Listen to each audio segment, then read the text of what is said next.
What's good, boys? My name's Alex Gilman. I'm going to be showing you around my 59 Studebaker, what I'm going to do to it. Let's go.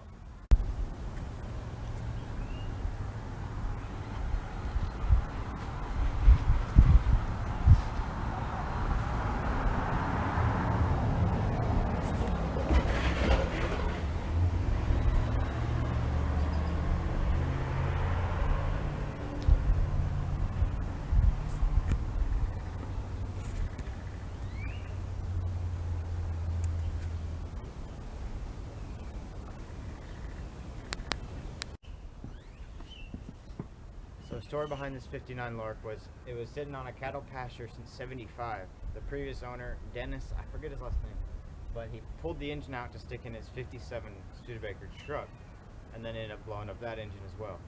So he just had it sitting out in the field as kind of a parts car before I saw it on Craigslist for 400 bucks and knew I just had to have it.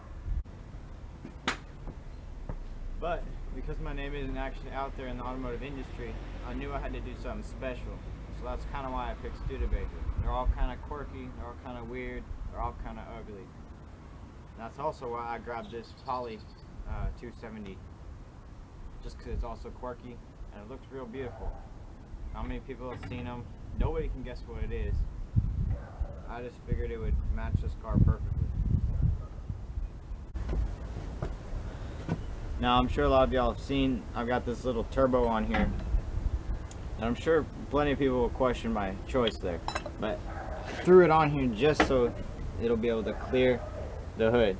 We've got the carburetor and it sticks up just a little bit too high, so it won't be able to fit an air cleaner or build a little, I don't know what you call it, like a hat on the top and put the air cleaner right here. So what I've devised is I'm going to do like a pull through system, so the carburetors are right here, pull in, push out in the thing, and there'll be a relief valve up here in case it catches on fire, just so I'll be able to clear the hood. Now this is off of a, I think it's a Saab 9.3. I saw it at the junkyard yesterday. I originally was going to go with a 300D turbo off of a Mercedes, but ultimately this just ended up working better with the flange system, and it ended up working out perfect. Plus, it'll give you that cool little flutter sound. But I've never messed with turbos. I've always been kind of against them until I don't really have much of a choice.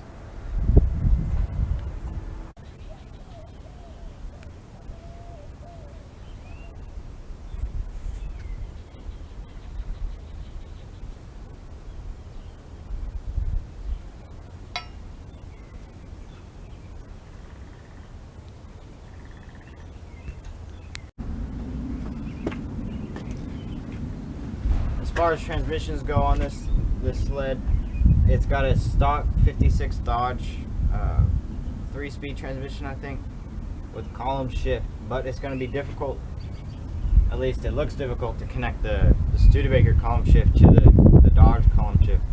Mainly because I've never messed with them before, but I'll show you in just a second. The steering rack or arm, I can't, brain fart.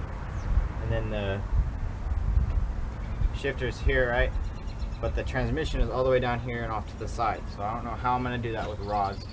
So what I was thinking is I might just put like a twin stick system in there. It won't be easy to drive, but it'll definitely get some looks. And that's kind of what I'm going for. Now again, I've probably already said this, it's a 56 Dodge Poly. The block is identical to a 270 Hemi with a different rotating assembly and heads, obviously.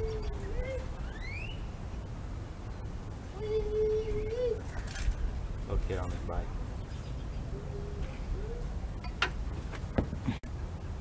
A little bit difficult to see, but these are the factory column shift mounts right here, these two.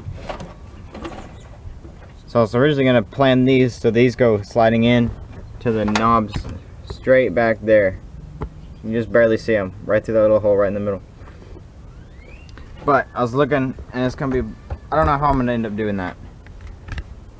So I'm probably just gonna do, excuse the mess, but just run one stick up here that'll move back and forth, Then the same thing down here on this bottom one, and then I'll just figure out where all the gears are and run it like that. And as far as the clutch is concerned, I'm probably just gonna put like a square body Chevy hydraulic slave cylinder on here and see how that goes. So I ran one in my Pontiac and it seemed to work all right. Also picked up some Ford Explorer. These are all of a 95 Ford Explorer rotors and some calipers. I'm going to throw on the front and rear hubs. I've got to put some new, man, I'm just not thinking this morning. Put some new bolts in there and they should fit and work just fine. They'll clear my 14-inch wheels just fine. So here's what I'm planning to do. I'm planning to take some round rod, put about a 1/16 of an inch down from the sheet metal, run it straight down all the way so this comes up as one. And then there's this little, it might be hard to see on the camera, but there's this little kind of valley right here, the first crown I guess. And I'm going to follow this, it runs perfectly up to the windshield runner, or whatever it's called. I'm going to run that up, extend the water channel, and bring this, there's a little piece of this, raise it up a little bit and bring it all the way flush. So it's like Fastback, kind of like a Ford Cortina or Honda S600. I think it's a 64 S600. Or even a Dodge Charger for that matter, like a 66. And I'm hoping that'll give this an overall look so you get rid of this stupid kind of, I don't even know. I don't think the rear windshield looks very good on these Studebakers. So I'm going to remedy that, make it look cool. Now I also shaved the door handle. I'm going to shave the door handles and weld up all these little seams. There's all these little seams running around the car. I'm going to weld those up. Extend this water channel and hopefully they'll give me the look I'm wanting. I drew it all up and it looks pretty cool. I'll show you. I'll throw a picture up in the end and I think it'll look pretty cool in the end.